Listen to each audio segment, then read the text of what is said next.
All right, class, let's go over our conversation for today. We want to talk about accounting. What is accounting?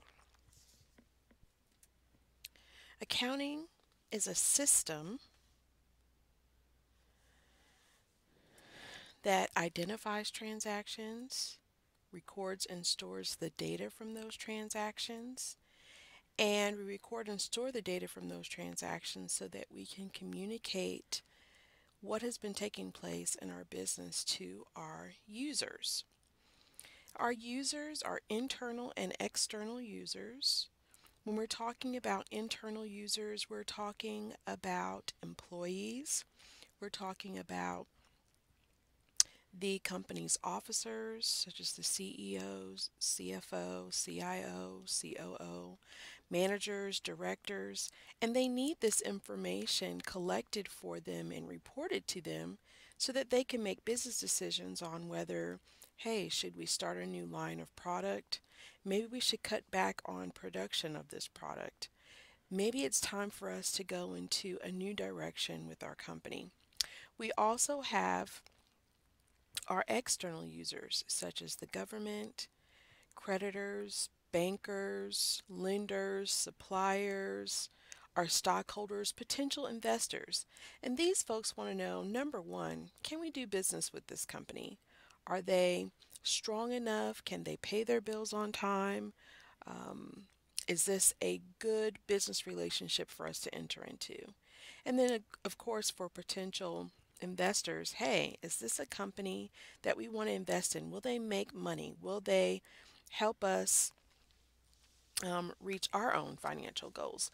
And so these are users that are heavily dependent on the reports that comes from the data that we have stored, that comes from the transactions that we have identified in the company. So once we have identified those transactions, recorded and stored the data from those transactions, we can then communicate what has taken place in the business through reports to our users. All the while, we need to make sure that those business transactions that we're identifying and pulling data from and the reports that we are creating are relevant and that they are faithfully represented.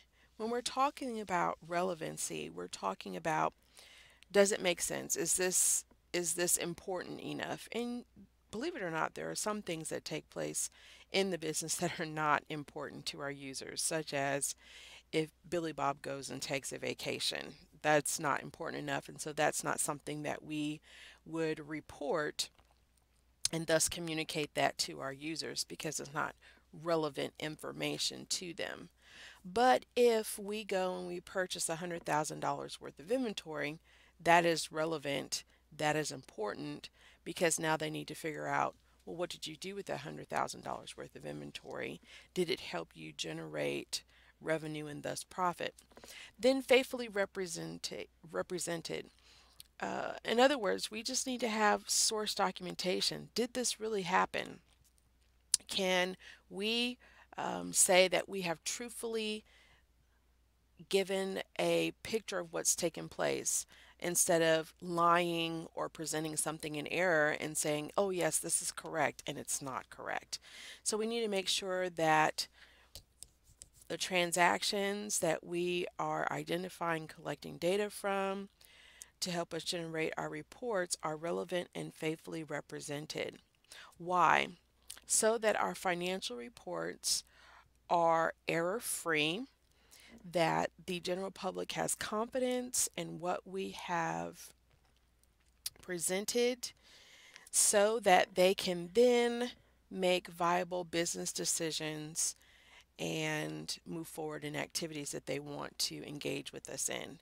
Now, when we're talking about a system, just like any system that we have, let's say, for instance, your computer has a manual, a guidebook, best practices on how to use that computer correctly. Well, just like a computer, accounting also has a guidebook, a user manual, so to speak, on how to make sure what we're doing is effective and we are using the accounting system correctly. And we call this generally accepted accounting principles. Generally accepted accounting principles.